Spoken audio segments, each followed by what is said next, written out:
हम लोग जहां पर मौजूद हैं, बड़े बड़े नेताओं को तो हम सुना रहे हैं और आप चर्चा कर रहे हैं बीजेपी के नेता हर्षवर्धन की। हम इस वक्त चांदनी चौक लोकसभा के भीतर ही मौजूद हैं। हम बड़े बड़े नेताओं की आपको बात सुनाए, लेकिन उम्मीदवार वोट डालकर निकले हैं जो कि उम्मीदवार हैं इस पूरे चुनाव में। उनसे हम बात कर लेते हैं।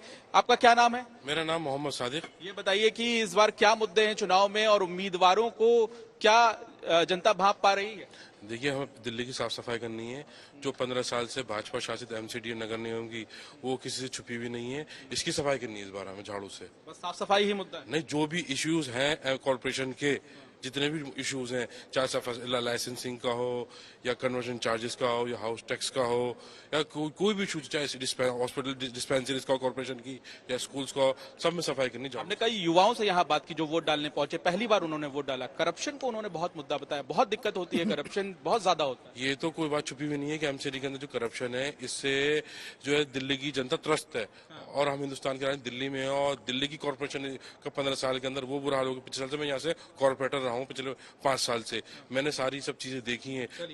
बिल्कुल, यहाँ पे चित्रा हम आपकी बात करा रहे थे। ये आम आदमी पार्टी के उम्मीदवार हैं, दरअसल वोट डालकर निकले हैं। तमाम नेताओं से हमने बात की। ये उम्मीदवार यहाँ पर वोट डालने के लिए पहुंचे हुए थे और जो युवाओं ने भ्रष्टाचार की बात की, वो मुद्दा भी काफी अहम है। नगर निगम में जब काम करवाने के लिए लोग पहुंचते हैं तो उन्हें कई दिक्कतों का सामना करना पड़ता है और इस बात का ध्यान तमाम युवा रख रहे हैं।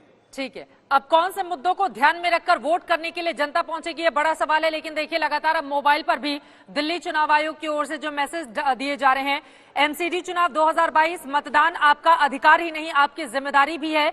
4 दिसंबर को पोलिंग बूथ जरूर जाएं और मतदान करें।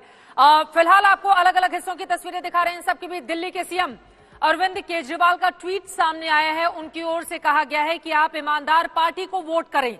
दिल्ली के सीएम अरविंद केजरीवाल की ओर से ये ट्वीट करके दावा किया जा रहा है, अलग अलग पार्टियों के नेताओं के अपने अपने दावे, अपने अपने वादे। गुंडागर्दी वालों को वोट ना दें, कह रहे हैं अरविंद केजरीवाल।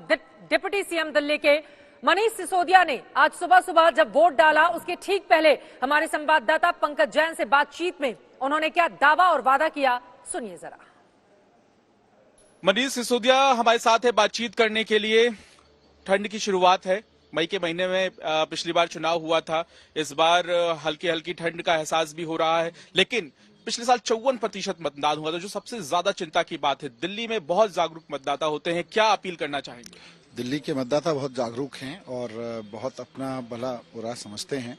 मैं सभी 1.5 करोड़ के करीब मतदाता हैं दिल्ली में, सबसे अनुरोध करूंगा कि आज के मतदान के दिन को मतदान के लिए ही इस्तेमाल करें। बाबा साहब ने हमें संविधान में ये अधिकार दिलाया है कि हम सब, चाहे किसी उम्र के हों, किसी आय वर्ग के हों, किसी क्षेत्र के हों, हम सबको बराबर अधिकार दिलाया है। उसका इस्तेमाल करें और उसका इस्तेमाल अब दिल्ली को साफ सुथरा बनाने के लिए करें। दिल्ली में जो कूड़ा चारों तरफ फैला हुआ है, आपकी गलियां जो गंदी पड़ी हैं, आपको जो गंदी हवा मिलती है आसपास के वातावरण से, कूड़े के पहाड़ आपको जो देखने को मिलते हैं, आवारा पशु जो आप अपनी गलियों में देखते हैं, इन सब को साफ करने के लिए इस बार मतदान करें, केजरीवाल जी को सपोर्ट करें। साथ ही आपने तमाम जो वार्ड हैं वहां पर अपना सर्वे भी कराया होगा, लोगों के बीच आप गए। आम लोगों के क्या मुद्दे हैं, किन मुद्दों के आधार पर वो इस बार राजनीतिक दलों को, अपने उम्मीदवारों को चुन रहे हैं, और क्या उम्मीदवार लोगों के लिए जरूरी है, क्योंकि ये पार्षद का चुनाव है, या लोग पार्टी या बड़ा चेहरा देख के वोट कर रहे हैं? केजरीवाल जी को दिल्ली की जनता ने विधानसभा में जिम्मेदारी दी थी दिल्ली की सरकार के लिए, तो वहाँ स्कूल, अस्पताल, बिजली, इस सब के जो मुद्दे हैं, बसेस, इन पर लोगों ने केजरीवाल जी का काम देखा है।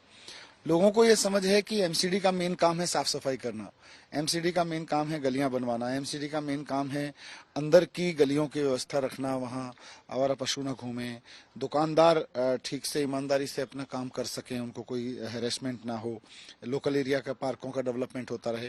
तो लोगों को अब से समझ हो गई है और आज मुझे पूरी उम्मीद है कि सब लोग मिलके इसी पर अपना निर्णय देंगे कि हम 15 साल से झेल रहे हैं, अब हमें गंदी दिल्ली नहीं देखनी। लेकिन ऐसा तो नहीं है, 15 साल से भाजपा भी सत्ता में रही है, उनके तमाम बड़े नेता भी दिल्ली में प्रचार करने के लिए पहुंचे, उससे आपको नुकसान तो नहीं होगा? पर उनके पास कुछ था नहीं, मतलब उनसे जनता पूछती थी कि भाई 15 साल में आपने कूड़ा साफ क्यों नहीं किया, ये कूड़े के पहाड़ इतने क्यों बढ़ गए, तो कोई जवाब नहीं होता था उनके पास में।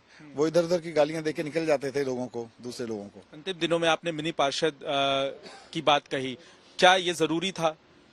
आरडब्ल्यूएस एक्चुअली इफेक्टिवली नगर निगम की भूमिका निभाती रही है। नगर निगम में भारतीय जनता पार्टी ने जो जनता को धोखा दिया, साफ सफाई नहीं की, कोई इलाका विकसित नहीं किया, लोगों के पार्क ठीक नहीं रखे, तो आरडब्ल्यूएज ने एक्टिव होके, लोगों ने अपनी आरडब्ल्यूएज चुनी और आरडब्ल्यूएज ने एक्टिव होके लोगों से चंदा लेके वो भूमिका निभाई है।